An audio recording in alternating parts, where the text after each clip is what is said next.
Que a graça e a paz do Senhor Jesus Cristo seja abundante em sua vida, em seu coração, mas que alegria nós iniciarmos mais um trimestre de aprendizado na palavra de Deus.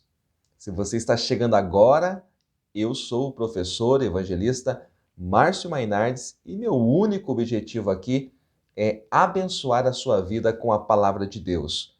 Não é inscrito no canal? Aproveita, inscreva-se, deixe o seu comentário, deixe o seu joinha e também, se possível, compartilhe este vídeo nas suas redes sociais para nós levarmos a palavra de Deus a mais pessoas. Neste terceiro trimestre de 2021, nós estaremos estudando esta belíssima revista. Olha, um tema imperdível. O plano de Deus para Israel em meio à infidelidade da nação. As correções e os ensinamentos divinos no período dos reis de Israel. Então, eu estarei aqui com uma pré-aula, são poucos minutos, um resumo para te auxiliar a você preparar a sua aula. Agora, nós teremos a nossa aula no YouTube. Eu fazia as lives no Facebook. A partir de agora, no YouTube, as nossas lives, com uma aula cerca de 1 hora, nós vamos poder expandir o conteúdo. Será aos domingos, às 10h30, a partir das 10h30. Então, aos domingos, a partir das 10h30, a nossa aula aqui mesmo no YouTube, ao vivo, tá? A ascensão de Salomão e a construção do templo. Vamos, então, para a nossa primeira lição. Em primeiro lugar, é bom que você, professor, defina aí o título da nossa lição para você delimitar aí o espaço histórico que você vai trabalhar. A ascensão, o que é ascensão? Ascensão fala de elevação, de ascendência, de mover-se para cima. A ascensão de Salomão. Definiu a ascensão. Quem é Salomão? Salomão significa pessoa pacífica. No hebraico, Salomão significa pessoa pacífica. Ele também foi chamado de Gedidias pelo profeta Natã. Gedidias significa amado por Iavé. Mas é como Salomão que ele será chamado cerca de 300 vezes aí no Antigo Testamento. O grande teólogo e comentarista Champlin diz que Salomão é o 10º filho de Davi. Sua mãe se chamava Batseba. Nós já vamos falar mais sobre ela também. O templo era desejo do rei Davi construir uma casa para o Senhor. Então, nesse ponto, eu lhe convido você marcar na sua Bíblia aí, segundo livro de Samuel, capítulo de número 7. Você lendo este capítulo, você vai ver o interesse, o desejo de Davi de construir um templo ao Senhor. E num primeiro momento, o profeta Natã vai dizer, olha, faze conforme está no seu coração. Só que Deus vai aparecer ao profeta Natã e a palavra para Davi é outra. Não será possível Davi construir esse templo ao Senhor, porque ele era homem de sangue, homem guerreiro. Nós já vamos falar mais sobre isso também. Mas era um desejo que estava no coração de Davi. É muito interessante você olhar para o capítulo 7 do segundo livro de Samuel, que o desejo de Davi é construir uma casa para o Senhor. Mas quando você olha o capítulo 7 e o versículo de número 11, é Deus que diz que vai construir uma casa para Davi. Só que quando Davi fala casa ao Senhor, está se referindo a um prédio, a um templo. Quando Deus fala casa, se referindo a Davi, Deus está falando da sua dinastia, da sua descendência, mas é muito interessante, isto está em 2 Samuel 7 e 11. Também você pode colocar junto aí o texto paralelo, conforme você vai estudando essas lições, você está ora no segundo livro de Samuel, ora em 1 Reis e também Crônicas. Então, primeiro livro das Crônicas, o capítulo 22 é o texto paralelo. Vai anotando aí esses capítulos, essas referências bíblicas, para você montar aí a sua aula. 2 Samuel 7, junto com 1 Crônicas, capítulo de número 22. Importante você notar aí na sua revista que o reinado de Salomão, ele foi o apogeu da história de Israel, foi o ápice da história de Israel. Ou seja, Davi foi um homem guerreiro, venceu todos os inimigos em redor, teve muitas batalhas, muitas guerras, de maneira tal que quando Salomão assumiu o trono,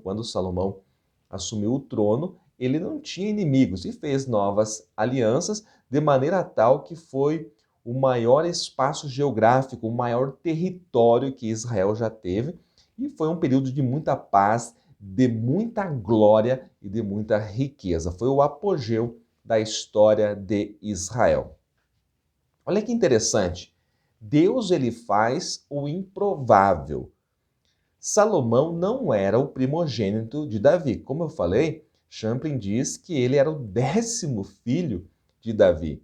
E neste tempo, no Antigo Oriente, era normal que, se o rei tinha 10 filhos, o mais velho, o primogênito, seria o seu sucessor.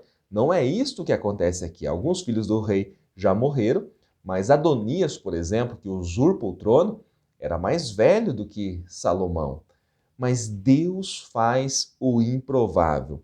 Salomão também era filho de Batseba, a história trágica de Davi, que está lá no capítulo 11 do segundo livro de Samuel. Capítulo 11 do segundo livro de Samuel. Deus não segue a lógica. É importante que você aprenda isso e leve para a sua classe. Aquela história que a princípio foi trágica, Davi cometeu um grave pecado, ou 2 graves pecados. Ele cometeu um adultério, depois um homicídio. Mas lá na frente, Davi vai tomar Batseba como mulher, como esposa, e dela vai nascer Salomão. É ele que será o sucessor de Davi. Deus não segue a lógica. Deus não faz o óbvio. Ele é maior do que a nossa imaginação, do que aquilo que nós pedimos ou pensamos. Quem poderia imaginar que Salomão, um dos últimos filhos de Davi, Salomão, filho de Batseba, seria o seu sucessor no trono? Mas Deus faz aquilo que é improvável ao homem. Então não importa aquilo que você, aluno, professor, esteja passando, não importa em que lugar você está colocado, quando Deus tem algo para você, tem algo para a sua vida, ele inverte as posições e ele te coloca no lugar que você deve estar. Davi derramou muito sangue, Davi foi homem guerreiro. Se você olhar para o primeiro livro das Crônicas, o capítulo de número 22, você vai perceber que foi este o motivo pelo qual Davi foi impedido de edificar a casa do Senhor. Primeiro livro das Crônicas, capítulo 22, versículo 8, diz assim, ó: Veio, porém, a mim esta palavra do Senhor: Tu derramaste muito sangue e fizeste grandes guerras. Não construirás o templo ao meu nome, porque muito sangue derramaste na terra perante a minha face. Eu quero fazer aqui uma aplicação espiritual. A igreja, que é a casa do Senhor, é lugar de paz. A igreja, que é a casa do Senhor, é lugar de paz e não lugar de morte. Quem derrama sangue não constrói a casa de Deus. Professor, não entendi nada. Quem deseja construir a casa de Deus não derrama sangue, não mata. De que tipo de morte estou falando? Da morte espiritual, da morte com a língua. Há muita gente matando pessoas e querendo fazer a obra de Deus, querendo construir a casa de Deus. Mas quem derrama sangue não constrói a casa de Deus. Ele destrói aquilo que Deus está construindo. Então, aprenda essa lição e olha só que aplicação profunda você pode fazer aqui neste versículo 8 de 1 Crônicas, corrigindo, primeiro livro das Crônicas, capítulo 22, versículo 8. Quando nós voltamos lá para o livro dos Reis, então você vai estudando assim, ó, Crônicas, Reis, primeiro livro dos Reis, o capítulo 3 e o versículo de número 5. Primeiro livro dos Reis, capítulo 3, versículo de número 5, também o versículo 7, você vai ver que Deus aparece a Salomão em Gibeão ou Gibeon, vai depender de qual versão você esteja utilizando. E Deus aparece a Salomão e diz assim: pede o que queres que te dê. Ou seja, o que você pedir agora, eu vou fazer. Olha só que situação Salomão tem diante de si. Aquilo que ele pedisse, Deus faria. Então ele poderia pedir muita riqueza, muito ouro, ou pedir a morte de todos os seus inimigos. Mas veja só que ele vai argumentar ao Senhor. E no versículo de número 7, eu leio o seguinte: agora, ó Senhor meu Deus, tu fizeste reinar teu servo em lugar de Davi, meu pai. Mas eu sou apenas um menino pequeno e não sei como sair nem como entrar. Salomão sabia quem era. Salomão aqui, no versículo 7 do capítulo 3 de 1 Reis, declarou dependência total do Senhor. O Senhor aparece a ele, versículo 5, pede o que queres que eu te dê, eu vou te dar. E Salomão começa a olhar para a sua situação, a olhar o seu tamanho, a reconhecer quem ele era e olhar para a situação que estava diante dele. Reinar sobre todo Israel, reinar sobre as 12 tribos de Israel. E ele viu que ele não tinha condição, que ele era apenas um menino pequeno, uma criança, e não tinha condições de fazer isso. Olha, queridos, quando nós reconhecemos que não temos condições de fazer e declaramos a dependência total do Espírito Santo, do Senhor, este é o primeiro passo para você ter sucesso no seu ministério, naquilo que o Senhor está colocando diante de você. Salomão reconhece quem é e vai pedir a Deus sabedoria para guiar o povo do Senhor. E isto agradou tanto ao Senhor Deus, que Deus deu a sabedoria e, como bônus, Deus deu glória, Deus deu riqueza, Deus deu muito ouro a Salomão, de maneira que ele foi o maior rei em grandeza, em riqueza, em esplendor, o maior rei de Israel. Queridos, a nossa lição ela se divide então em 3 tópicos. Eu estou trazendo apenas alguns apontamentos para vocês. Olha só, o primeiro tópico fala então da sabedoria de Salomão, que não era algo natural, mas algo que Deus deu. Ele era muito inteligente, já percebemos isso, mas Deus deu a ele uma sabedoria sobrenatural, de maneira que não houve ninguém maior do que ele. O segundo tópico fala sobre a consolidação do poder e o terceiro tópico fala sobre a construção do templo, mas eu vou inverter aqui. Eu vou seguir a ordem natural da Bíblia. Então eu vou falar agora sobre a construção do templo, um pequeno resumo, e depois falar sobre o final da vida, o final do reinado de Salomão, tá bom? Primeiro livro dos Reis, capítulo de número 5, você tem ali a aliança de Salomão com Irão. Irão é rei de Tiro. Vai ter também um outro Irão, que vai falar mais na frente, que também era de Tiro, mas não é o rei, então fique atento a esse detalhe. Mas no capítulo 5, a partir do versículo 1 do primeiro livro dos reis, você tem ali Irão, rei de Tiro, né? E Salomão vai fazer uma aliança com ele, assim como Davi tinha uma aliança com Irão. Então, tudo o que havia no tabernáculo de Moisés, Salomão vai construir. E ele precisa de muita madeira, de cedros do Líbano, ele vai precisar também de muito ouro, muita prata. E Irão vai conseguir os recursos para Salomão. Lembre-se que Davi já havia deixado um grande depósito de talentos, de prata, de ouro, para que Salomão iniciasse esta construção que vai durar cerca de 7 anos. Então, esta aliança com Irão facilitou muito a construção do templo. O templo foi muito grande, de maneira tal que as peças eram pequenas no tabernáculo, tudo foi construído de forma muito grande, tudo foi expandido no Templo de Salomão.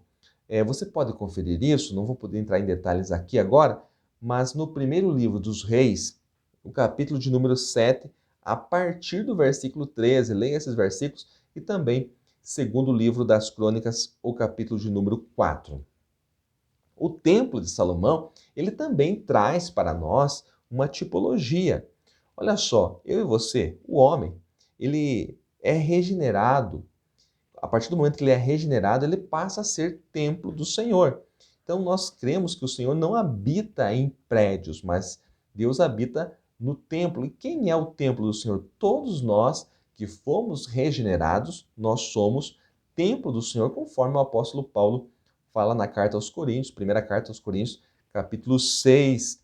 Ele diz que nós somos o templo do Senhor. Deus não habita em prédio, Deus habita em pessoas que foram regenerados, então você também é o templo do Senhor. Você cria lá no Antigo Testamento que Deus habitava naquele espaço geográfico. Tanto é que mais à frente, no final do segundo livro dos Reis, quando o profeta Jeremias está profetizando ali a invasão babilônica, os judeus dizem: não, nós não vamos ser destruídos porque nós temos o templo, e o templo é a habitação de Deus. Mas Deus não pode habitar dentro de um prédio, dentro de uma casa, né? Então isso era algo tipológico. Nós hoje somos o templo e Deus habita em nós, aqueles que foram regenerados. Agora, olha que interessante, o nosso textuário está em 1 Reis 8 e 11 e diz assim: a respeito dos sacerdotes, e não podiam ter-se em pé os sacerdotes para ministrar por causa da nuvem, porque a glória do Senhor enchera a casa do Senhor.